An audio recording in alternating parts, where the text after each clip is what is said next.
In the 19th century, Africa was beginning to be swallowed up by European colonialism. All but two modern-day countries, Liberia and Ethiopia, fell to European imperialism.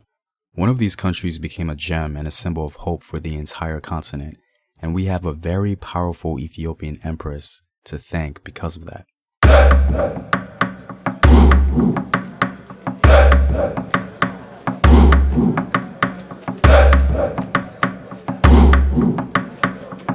What up, African world? It's Home Team here, and I'm back at it with another video of African history, culture, and worldview. And as always, if you want to support the Home Team, you can do so on patreon.com. I have some new rewards for you guys, so be sure to check that out. Also, go to Afrographics.com, a website where you can find unique illustrative infographics summarizing African history. All links to Patreon, Afrographics, and Home Team merchandise are in the description box below. The Battle of Adwa was perhaps the greatest military victory for the African continent, as it went on to ensure the sovereignty and independence of an African nation.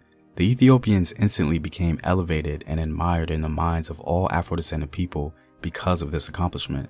And to think this battle would have probably never occurred if it weren't for the Ethiopian Empress Taytu Betul. Taytu Betul was born near Gondar, Ethiopia, to a family from Yoja in Oroma country north of the Showa province. She was educated in Amharic, international affairs, law, politics, and religion.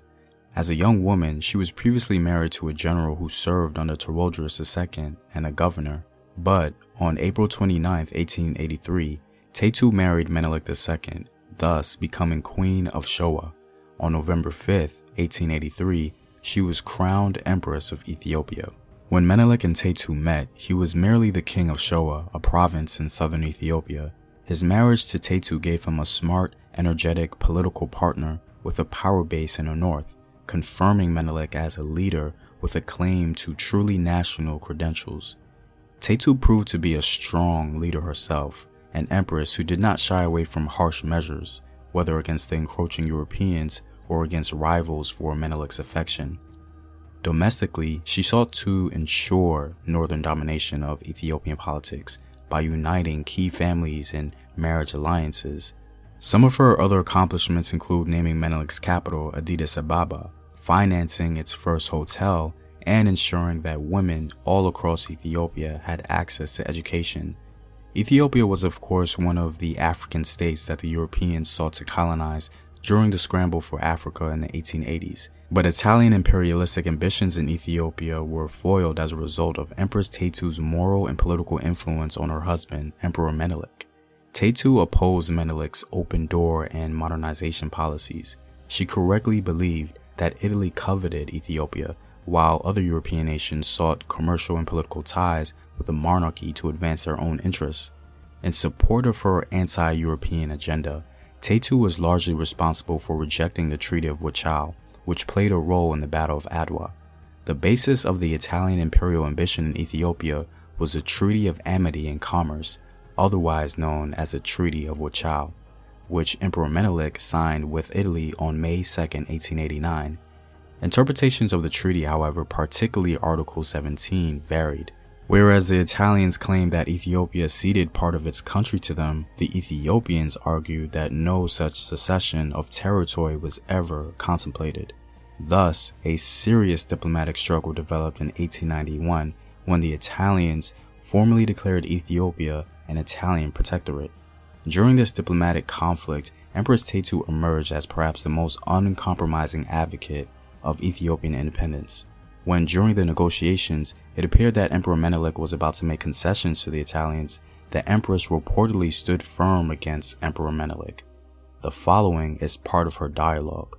"How is it that Emperor Johannes never gave up a handful of our soil, fought the Italians and Egyptians for it, even died for it, and you, with him as an example, want to sell your country? What will history say of you?" In addition, the Empress reportedly taunted and raved at Menelik and even described him as being weak and stupid. If therefore Emperor Menelik seemed even remotely willing to accommodate the Italians, Empress Taytu's taunts certainly assured him that she was not on his side. As a matter of fact, Italian negotiators seemed convinced that the possibility of any compromise with Ethiopia had become impractical. Hence, they placed the responsibility of any rupture with Italy on the shoulders of the Empress. Indeed, This stubborn woman, as one Italian diplomat described, had become a thorn in the flesh of the Italians. Not only did she put pressure on her husband not to make any concessions to Italy, but she insisted that no diplomatic courtesies be accorded the Italians in any diplomatic correspondence with them. More seriously, Empress Taytu strongly urged Menelik to unilaterally reject the hated Treaty of Wachau. And when the Italian diplomat learned of this, he cautioned that annulment of the treaty might cause Italy to lose its dignity. The Empress responded by saying, "We too must retain our dignity. You want other countries to see Ethiopia as your protege, but that would never be." This event ultimately led to the Battle of Adwa, in which Taytu convinced Menelik to declare war. Empress Taytu, a military strategist, helped to facilitate the downfall of Italy at the Battle of Adwa. She had her own battalion, which she commanded on the battlefield. She also mobilized women both as fighters and nurses of wounded soldiers. At the Battle of Mekelle, she advised Ras Makonnen to cut off the water supply of the Italians in order to disgorge them from their entrenched and heavily fortified positions.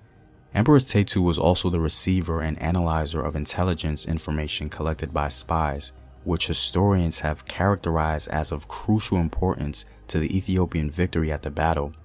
This information enabled Menelik to attack the Italians at a site of his choosing at Adwa instead of Adagrat, near the Eritrean border where the Italians expected to have a logistical advantage.